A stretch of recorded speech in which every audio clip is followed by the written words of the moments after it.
ഞാൻ വിജയകുമാർ കളരിക്കൽ. ഒരു കഥയുണ്ട്. കഥയുടെ പേര് വേട്ട. 20 വർഷങ്ങൾക്ക് മുൻപാണ് ഞാൻ ഈ കഥ എഴുതിയിട്ടുള്ളത്. ഇത് എനിക്ക് മുമ്പുള്ള തലമുറയിലെ കഥയാണ്. കഥയിലേക്ക് വരികയാണ്. വേട്ട. കാഞ്ഞിരപ്പള്ളിക്കാരൻ സണ്ണിച്ചനും പൊൻകുന്നത്തുകാരൻ ബേബിച്ചനും സുഹൃത്തുക്കളാണ്. സണ്ണിച്ചൻ വെളുത്ത് തടിച്ചിട്ടും ബേബിച്ചൻ ഇരുനിറത്തിൽ പൊക്കം കൂടിയിട്ട്. സൗഹൃദത്തിന് 2-2.5 വർഷക്കാലത്തെ പഴക്കമുണ്ടാവും. തുടക്കം രണ്ടാളും 10ാം ക്ലാസ്സിൽ ആദ്യമായി തോൽവി ഏറ്റുവാങ്ങി പൊൻകുന്നത്തെ പ്രശസ്തമായൊരു ട്യൂട്ടോറിയൽ കോളേജിൽ വിധി തേടിയെത്തിയപ്പോഴാണ്. അവരുടെ ബന്ധം ആഴത്തിൽ ശാന്തസമുദ്രവും പരപ്പിൽ മരുഭൂമിയുമായി പരിണമിച്ചത് പൊതു സ്വഭാവങ്ങൾ കൊണ്ടാണ്. അവരുടെ പൊതു സ്വഭാവങ്ങള് പുകവലി, മദ്യപാനം, അത്യാവശ്യം അടിപിടി, സർക്കാർ വനത്തിൽ നിന്നും പക്ഷി മൃഗവേട്ട, കൂടാതെ ചില്ലറ ചാബല്യങ്ങളും ഒക്കെയാണ്. ആമുഖം കഴിഞ്ഞിരിക്കുന്നു. ഇനി ഫ്ലാഷ് ബാക്ക് സീനിലുകളിൽ പോവുകയാണ്. Scene number 1. സണ്ണിച്ചനും ബേബിച്ചനും 22 വയസ്സ് തികഞ്ഞിരിക്കുന്നു. അതിനായുള്ള മദ്യപാനവും കാട്ടിറച്ചി തീറ്റയും കഴിഞ്ഞ് സാധാരണ ജീവിതത്തിലേക്ക് തിരിച്ചെത്തി കഴിഞ്ഞ ഒരു സായം സന്ധിയിൽ അന്ന് രണ്ടാളും അന്തി ഉറങ്ങുന്നത് സണ്ണിച്ചന്റെ വീട്ടിലാണ്. സണ്ണിച്ചന്റെ അപ്പൻ കുരിശുവര കഴിഞ്ഞ് വരാന്തിയിൽ ചാരുകസാരയിൽ നീണ്ടു നിവർന്നു കിടന്ന് ചെറിയൊരു മയക്കത്തിലേക്ക് വഴുതിപ്പോയ നേരത്താണ് രണ്ടാളും വീടിന്റെ പടിഞ്ഞാറ് മാറി നേർത്ത ഇരുളിൽ നിന്ന് ഓരോ സിഗരറ്റ് വലി കഴിഞ്ഞ് അകത്തേക്ക് കടക്കാനായി വരാന്തിയിൽ കയറിയത്. രണ്ടും അവിടെ നിന്നു. ഇങ്ങനെയെല്ലാം അങ്ങ് കഴിഞ്ഞാൽ മതിയോ ബേബിച്ച? ബേബിച്ചൻ അന്താളിച്ചു പോയി. സണ്ണിച്ചനും വീടും കുടുംബവും കുമ്മട്ടിക്കായും ഒന്നും വേണ്ടെന്നായോ? വേണം. പിന്നെ എന്നതാടാവുകയെ, മൂക്കിന്ന് പല്ല് മുളച്ച് കഴിഞ്ഞാണോ? അല്ല, അത് പിന്നെ പിന്നെ താമസിക്കണ്ട. പിറ്റേന്ന് മുതൽ രണ്ടാളും പെണ്ണുവേട്ടയ്ക്കിറങ്ങി. വകയും തുകയും എല്ലാം നോക്കി നിരന്തരം ഒരു ബ്രോക്കറും പിന്നാലെ കൂടി. പാല, പൊയ്ക, ഭരണങ്ങാനം, ഈരാറ്റുപേട്ട, ഇരുമേലി, മണിമേവഴി എല്ലാം വേട്ടയാടി നടന്നു. കേക്ക് നിന്നു, ബിസ്ക്കറ്റ് നിന്നു, മിക്സർ കുറിച്ചു, ചായ കുടിച്ചു. ഒടുവിൽ മനസ്സിൽ പിടിച്ചത് 2 എണ്ണത്തിനെ കണ്ടെത്തി. ഈരാറ്റുപേട്ടയിൽ ഒരു മേഴ്സിക്കുട്ടിയും എരുമേലിയിൽ ഒരു ഗ്രേസിക്കുട്ടിയും. ഇഷ്ടപ്പെട്ടു വന്നപ്പോൾ ആർക്കെന്ന് തീരുമാനിക്കാനാവാതെ കണ്ണു പിടിച്ചു. ബേബിച്ചന്റെ വല്യപ്പച്ചൻ കിഴികെട്ടി സൂക്ഷിച്ചിരിക്കുന്ന ഒരു വെള്ളി നാണയമെടുത്ത് ടോസ് ചെയ്തു നോക്കി. ടോസിന്റെ ഫലമായി മേഴ്സിക്കുട്ടി സണ്ണിച്ചന്റെയും ഗ്രേസിക്കുട്ടി ബേബിച്ചന്റെയും ഭാര്യയല്ലായി. Scene number 2. സണ്ണിച്ചന് വല്യപ്പച്ചന്മാർ മുതൽ സൂക്ഷിച്ച് പെരുപ്പിച്ച് വച്ചിരുന്നതിൽ 10-20 ഏക്കർ സ്ഥലവും ഒരു വീടും താമസിക്കാൻ കിട്ടി. അതിലൊട്ടും കുറവില്ലാത്ത തന്നെ ബേബിച്ചനും കിട്ടി. രണ്ടാളും സുഖമായി വാഴുന്നു. ബേബിച്ചന് ഒരു മകനേ ഉള്ളൂ, ജോമൻ. 14 വയസ്സായിരിക്കുന്നു. സണ്ണിച്ചന് ഒരു മകളും ഒരു മകനുമാണ്. ജിജിമോൾക്ക് ജോമോനേക്കാൾ 3 മാസത്തെ എളുപ്പവുമുണ്ട്. ജിജോമോൻ 10 വയസ്സും.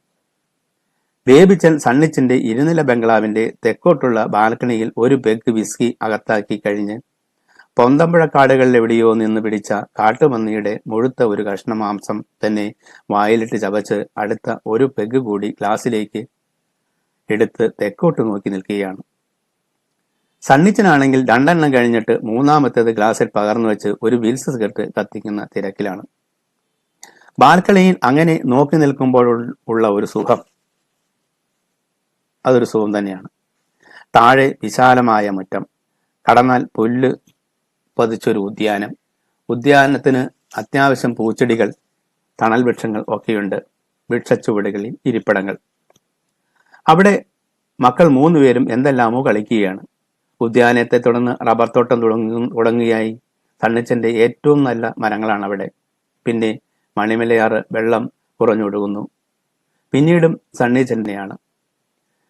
2 എണ്ണം ഉള്ളിച്ചെന്നപ്പോൾ ബേബിച്ചന് ഒരു തരിപ്പൊക്കെ അനുഭവപ്പെട്ടു തുടങ്ങി. സിൽക്ക് ജൂബ ഒട്ടിത്തുടങ്ങി. പുറത്തുനിന്ന് ഒരു കാറ്റെങ്കിലും വന്നിരുന്നെങ്കിൽ നന്നായിരുന്നെന്ന് തോന്നി. ഫാനിന്റെ സ്വിച്ച് ഓൺ ചെയ്യുന്നതിന് വേണ്ടിയും ഒരു വിസ്കി കൂടി കരസ്ഥമാക്കുന്നതിന് വേണ്ടിയുമായിട്ട് ബേബിച്ചൻ തിരിയുമ്പോഴാണ് ആ ദൃഷ്ടി ഗോചരമായത്. ആദ്യം വിസ്കി നൽകിയ കണ്ണിന്റെ മൂടലാണെന്നാണ് കരുതിയത്. പക്ഷേ ഒരിക്കൽ കൂടി സൂക്ഷ്മതയോടെ വീക്ഷിച്ചപ്പോൾ വ്യക്തമായി രണ്ട് കുഞ്ഞാറ്റക്കരുവികളെപ്പോലെ കൊക്കുരുമി മേലുരുമി തൂവലുകൾ അകത്തി പേനുകളെ നോക്കി ജോമോനും ജിജിമോളും. ജോജിമോൻ അതൊന്നും ശ്രദ്ധിക്കാതെ പോപ്പി പട്ടിക്കുട്ടിയോടത്ത് പന്ത് കളിക്കുകയാണ്. ആ ദൃശ്യം ലേശം അസ്വസ്ഥയാണ് ആദ്യം തോന്നിയത്. പക്ഷേ അടുത്ത നിമിഷം തന്നെ അസ്വസ്ഥതയുടെ കാര്യമില്ലെന്ന് തോന്നി. എന്തുകൊണ്ട് അവർക്ക് തമ്മിൽ വിവാഹം ചെയ്തു? സണ്ണിച്ചനായുള്ള ബന്ധം കൂടുതൽ ദൃഢമാവുകയുള്ളൂ. സണ്ണിച്ച, നീ അതൊന്ന് കണ്ടോടാ, ഉവേ നോക്കടാ. സണ്ണിച്ചൻ നല്ല ഫോമിലായി കഴിഞ്ഞിരുന്നു. ബേബിച്ചൻ തന്നെ അയാളെ കസേരയിൽ നിന്ന് വലിച്ചുയർത്തി ബാൽക്കണി കൈവരിക്കടുത്ത് നിർത്തി ദൃശ്യം കാണിച്ചു കൊടുത്തു. എന്നാ പിന്നെ അങ്ങനെ തന്നെ ആയട്ടാ ബേബിച്ച, നമ്മുടെ പണി കുറച്ചല്ലോ. പിന്നെ ആർത്തലച്ചുള്ള ചിരി. ആ സന്തോഷത്തിൽ ബിസ്കറ്റ് കുപ്പികൾ 2 കാലിയായി. 4-5 പ്ലേറ്റ് പന്നിയിറച്ചിയും തീർന്നു. സീൻ 3. സണ്ണിച്ചന്റെ ബംഗ്ലാവിന്റെ സിറ്റൗട്ട്. കസേരകളിൽ വിഷാദജ്ഞനായിരിക്കുന്നു സണ്ണിച്ചനും ബേബിച്ചനും. അകത്തുനിന്ന് മേഴ്സിക്കുട്ടിയും ഗ്രേസിക്കുട്ടിയും മക്കളും ഇറങ്ങി വരുന്നു. ജോമോനും ജിജിമോളും യാത്രയ്ക്കുള്ള വേഷത്തിലാണ്. അവർ രണ്ടാളും 10ാം തരം പ്രശസ്തമായി തന്നെ പാസ്സായി. +2 സ്കൂൾ തേടി കുറച്ചകലെയുള്ള നഗരത്തിലേക്ക് യാത്ര തിരിക്കുകയാണ്. മേഴ്സിക്കുട്ടിയും ഗ്രേസിക്കുട്ടിയും കരഞ്ഞ് മുഖം വീർപ്പിച്ചിരിക്കുന്നു. ജിജിമോൾക്കും ദുഃഖമുണ്ട്. ജോജോ മോൻ ഉഷാറായിട്ടാണ്. മേഴ്സിക്കുട്ടി പറഞ്ഞു, ജോജോ മോനെ, നിന്നെ ഏൽപ്പിച്ചാണ് വിടുന്നത്. എന്നും ജിജിമോളെ കാണണം. എല്ലാ ഞായറാഴ്ചയും രണ്ടും കൂടി പള്ളിയിൽ പോണം. നല്ലോണം പഠിച്ചോണം. ആന്റി പ്രത്യേകം പറയണോ? ഞാൻ നോക്കില്ലായോ? ജിജിമോളുടെ ചുണ്ടത്തൊരു പുഞ്ചിരി വന്നു. ജോജോ മോന്റെ മുഖത്ത് ആഹ്ലാദം വിരിഞ്ഞു. ഇനിയും ഒരു ക്ലൈമാക്സ് സീനാണ്. ക്ലൈമാക്സിലെത്താൻ 2 പ്രാവശ്യം മണിമലയാറ് കുലംകുത്തി ഒഴുകി. റെയിൻ ഗാർഡ് ഉണ്ടായിരുന്നതിനാൽ 2 വർഷവും സണ്ണിച്ചൻ റബ്ബർ വെട്ട് നിർത്തിയില്ല. ഷീറ്റിന് നല്ല വിലയും കിട്ടുന്നതിനാൽ സണ്ണിച്ചനും അപ്പം വല്യപ്പന്മാരെ പോലെ പെരുപ്പിക്കുക തന്നെയാണ്. കാർമേഘങ്ങളെ കൊണ്ട് ഒരു ഇരുണ്ട സന്ധ്യ. ബാൽക്കണിയിൽ നിന്നും ആകാശത്തേക്ക് നോക്കിയാൽ മാത്രമേ കുറച്ച് വെളിച്ചമുള്ളൂ എന്ന് സണ്ണിച്ചന് തോന്നി. റബ്ബർ മരങ്ങളെല്ലാം തഴച്ച് പന്തലിച്ച് നിൽക്കുന്നു. ആറ്റിറമ്പിൽ നിൽക്കുന്ന 3-4 തേക്കിൻ തൈകൾ വളർന്ന് റബ്ബർ മരങ്ങൾക്ക് മുകളിൽ എത്തിയിരിക്കുന്നു. ബാൽക്കണിയിൽ നിന്ന് കാണാം ഗേറ്റുകളെന്ന് ഒരു ക്വാളീസ് ലൈറ്റ് തെളിച്ച് വരുന്നത്. സണ്ണിച്ചൻ താഴേക്കിറങ്ങി. കാർപോർച്ചിൽ സർവ്വസ്വാതന്ത്ര്യവും എടുത്താണ് ക്വാളീസ് കയറി നിർത്തിയത്. ജോജോ മോൻ കോളേജിൽ നിന്നും ഇറങ്ങിയപ്പോൾ മേഴ്സിക്കുട്ടിയുടെ ഉള്ളു പിടഞ്ഞു. എന്താ മോനെ? ഒന്നുമില്ല ആൻറ്റി, ഇവന്മാർക്ക് നമ്മുടെ നാടൊക്കെ ഒന്ന് ചുറ്റിക്കാണണം. ജോജോ മോനുമെയും 2 സ്നേഹിതരെയും മേഴ്സിക്കുട്ടി ഡ്രോയിങ് റൂമിലേക്ക് സ്വാഗതം ചെയ്തു. അപ്പോഴേക്കും സണ്ണിച്ചനും എത്തിച്ചേർന്നു. അങ്കിൾ, ഇവൻ അനന്തു, തിരുവനന്തപുരത്തുകാരനാ. അച്ഛൻ സെക്രട്ടേറിയറ്റിൽ. അവൻ അനസ്, കോഴിക്കോടാ. പാപ്പയ്ക്ക് തടിക്കച്ചവടം. ചെമ്പിച്ച താടിമീശകളുള്ള അനന്തവും മീശയെ കളിക്കാത്ത അനസും സണ്ണിച്ചന് സന്തോഷമായി. മേഴ്സിക്കുട്ടിക്ക് പിന്നീട് ഒരു പെരുന്നാളിൻ്റെ ഒരുക്കമായിരുന്നു. കോഴി, മാട്, താറാവ്, പന്നി, കരിമീൻ, ചപ്പാത്തി, ചോറ്. പാതിര കഴിഞ്ഞ് മേൽ കഴുകി അവൾ ബെഡ്റൂമിൽ എത്തിയപ്പോഴേക്കും റബ്ബർ മരച്ചുവടുകളിലേക്ക് തണുപ്പ് അരിച്ചരിച്ച് ഇറങ്ങിക്കഴിഞ്ഞിരുന്നു. എവിടെയോ ഇരുന്ന് ഒരു നരിച്ചീറ് മൂങ്ങുന്നത് കേട്ടു. സണ്ണിച്ചൻ നല്ല ഉറക്കത്തിലേക്കായി കഴിഞ്ഞിരുന്നു. കതകിലെ മുട്ടുകെട്ടിട്ടാണ് അവൾ കതക് തുറന്നത്. വാതിൽക്കൽ ജോജോ മോൻ, അനന്തു, അനസ്. എന്താ മക്കളെ? ആൻറ്റി, അങ്കിളിനെ വിളിച്ചേ. ഈ അനന്തുവിന് എന്തോ പറയാനുണ്ടെന്ന്. മദ്യത്തിൻ്റെ തളർന്ന താഴ്വാരത്തിൽ നിന്നും സണ്ണിച്ചനെ പൊക്കിയെടുക്കാൻ മേഴ്സിക്കുട്ടി വളരെ പണിപ്പെട്ടു.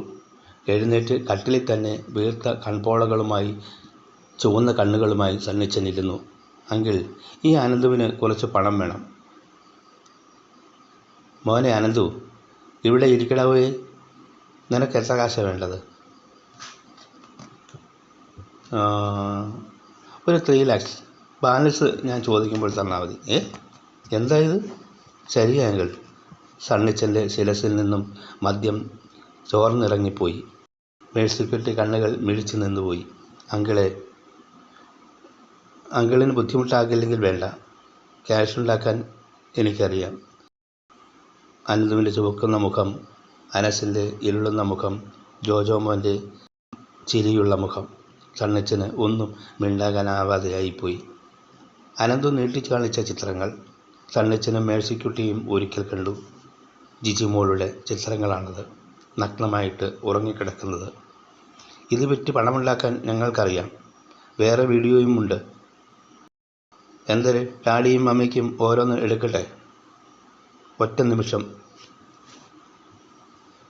നിമിഷത്തിന് ശേഷം സണ്ണിച്ചൻ പതറിപ്പായ ആ ഒറ്റ നിമിഷത്തിന് ശേഷം മേഴ്സിക്കുട്ടിയുടെ തുറന്നിരുന്ന കണ്ണുകൾക്ക് മുൻപിൽ കിടക്കയ്ക്ക് ചുവട്ടിൽ കരുതി വച്ചിരുന്ന ഇരുതല മൂർച്ചയുള്ള കത്തിയാൽ വേട്ടക്കാരൻ്റെ ദൃഢമായ കാൽവയ്പ്പുകളോടെ നാഭി തുരന്ന് നെഞ്ച് പിളർന്ന് ഗളം മുറിഞ്ഞ് മേഴ്സിക്കുട്ടിയുടെ ബെഡ്റൂമിലെ മീനത്ത തറയിൽ മണിമരയാറ് കുലം കുത്തിയൊഴുകും പോലെ രക്തമൊഴുകി അതിൽ കിടന്ന് പിടഞ്ഞ് ജോജോ മോൻ, അനന്തു, അനസ്. മേഴ്സിക്കുട്ടി കണ്ണുകൾ പൊത്തി കാലുകൾ തളർന്ന് മുട്ടുകുത്തി ഭിത്തിയിൽ ചാരിയിരുന്നു. നന്ദി.